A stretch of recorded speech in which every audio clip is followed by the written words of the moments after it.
Nothing you're about to hear should be taken as or used in place of medical advice. If you resemble anything you hear, contact your doctor. If you want to know what Walgreens thinks, ask them, because we don't know. Please wait behind the line for privacy.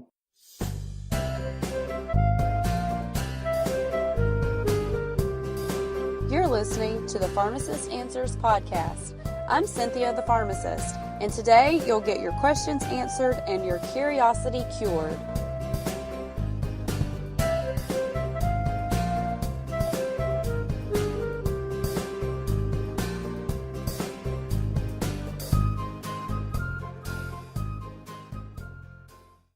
Hey podcast listeners, this is Cynthia. I hate that there's been such a large gap in the summer, and I don't know how much you've missed me, but I've missed you, and I wanted to give you a little behind the scenes of what's been going on.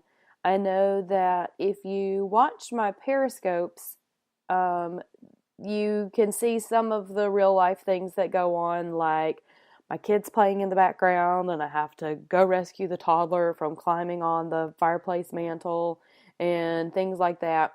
But some of that doesn't always come through in the podcast audio because I try to clip it down and keep it short and concise for the listeners who subscribe to the podcast. So you don't get to see the real life things that go on, but I wanted to give you a behind the scenes explanation of things that have been going on, just so you know that I didn't fall off the planet. If your life is like mine, life gets hectic, and a lot has happened since the last time I've been on Periscope and since the last podcast episode dropped. To start with, the website, which used to be called catch.me, they shut down. Catch was a program that piggybacked on Periscope. If you know anything about Periscope, it used to be that you would Periscope and your broadcast video would be available on the app for 24 hours and then it would expire. And so Catch was a piggyback site that would catch your Periscope broadcast and save it with all the comments and everything from Periscope, and it would save for longer than 24 hours. It would save pretty much indefinitely, or at least until they went kaput. But Catch was where a lot of my old Periscopes were housed and hosted, and so then I would go there and go through my bank of topics and pull them over and then edit and make them concise for the podcast. And so when they announced that at the beginning of May, they were going to be shutting down and they were going to be no longer, and not even just holding space, they were going to be completely gone. If you type in catch.me, it immediately redirects you to Twitter.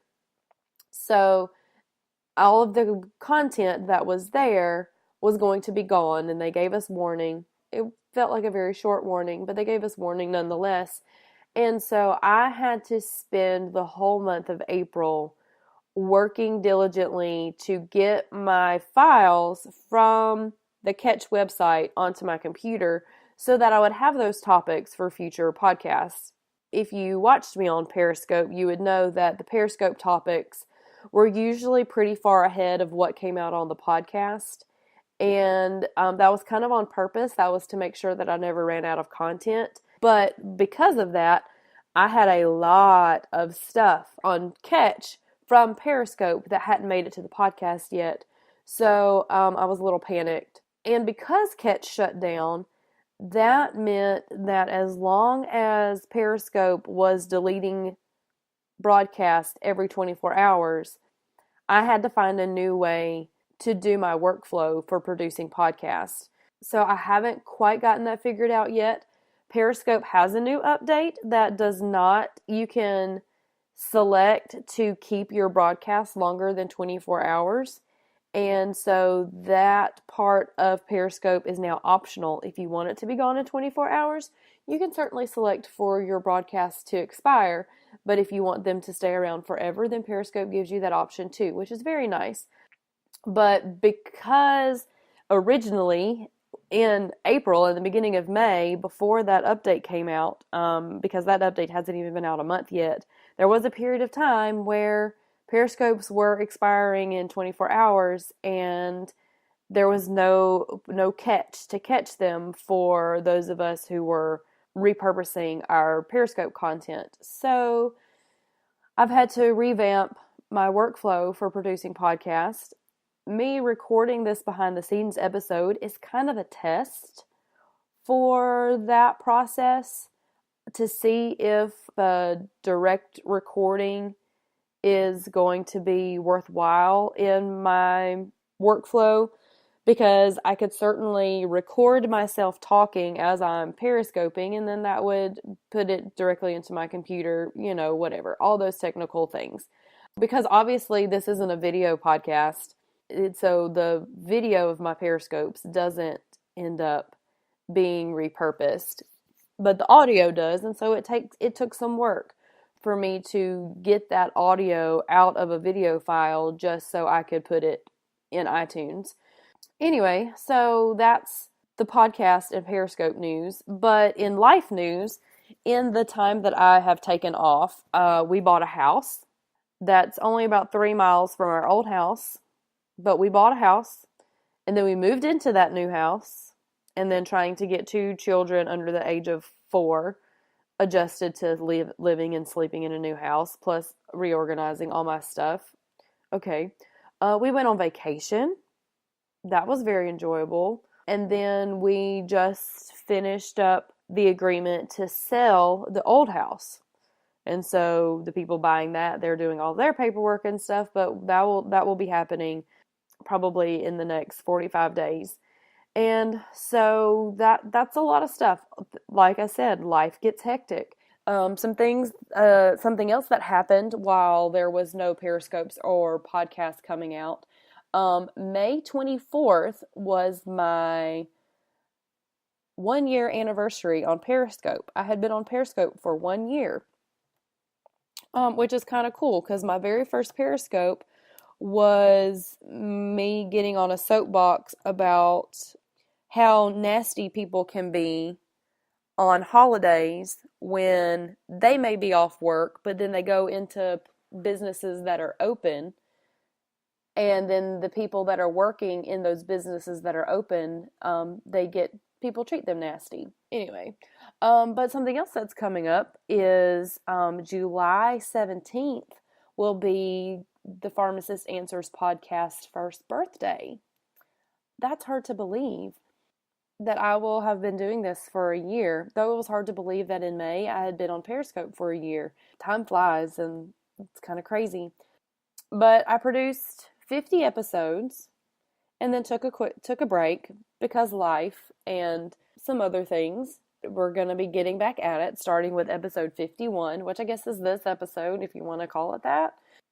I will have a new podcast episode that's not this one. It will drop on July 6th, and I will be back on Periscope on July 6th to pick up right where we left off. And I may also do some experiments with Facebook Live, since I've got the podcast Facebook page. If you've never been there, all of the old episode links are there. It's facebook.com/PharmAnswersPod, Pharm like pharmacy, PHARM, Pharm Answers Pod. That's on Facebook. You can like the page there. You can subscribe to the podcast there. You can listen and click directly to old episodes through there. You can send me a message, ask me questions. And with the Facebook Live, I may experiment with some other things or other topics or conversations with Facebook Live on the podcast page. So I've seen some people using it. It's not quite as interactive, I don't believe, as Periscope. And it's certainly not going to take the place of what I do on Periscope or on the podcast. It just may be something fun or something that I add little tidbits here and there. I'm not sure yet. But it's there. And so if you like the page, then and turn your notifications on, then if I go live on the Facebook page there, then you'll know about it, and you'll get to see me live versus watching the replay. So anyway, that's the news. You can still subscribe on iTunes. You can do that through your podcast app if you are an Apple user. You can also do it through the Facebook page. I'm going to look on, need to do some research about getting onto the other podcatchers for Android and some of the other apps, as even Apple users who don't like the Apple iTunes podcast app. There are other podcatcher apps for Apple and Android. So anyway, that's my news. That's all I got for today. So thanks for sticking with me. Thanks for coming back after my hiatus. And if I can produce podcasts 11 out of 12 months of the year, then that's probably not terrible, because I think my last episode dropped May 26th. So it hasn't been quite a month since the last one, but it's been enough time that if you missed me, you're probably starting to notice. So, but again, 11 out of 12 months ain't bad. So, and also, if I take a quick break every 50 episodes, then, it just keeps me sane, I guess. And so I will hope to see y'all or hear from y'all starting July 6th with the new episode and the new Periscope episodes coming out. So y'all have a good day. Thanks for listening, and I will talk to y'all later. Bye.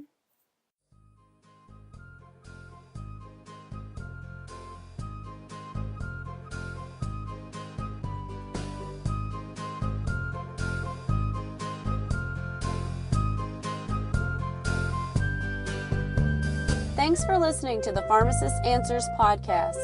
The pharmacy is now closed. You can post your questions and comments on our Facebook page.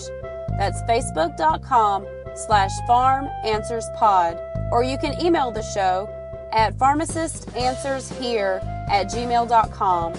You can tweet me or message me on Twitter @SinHendrix.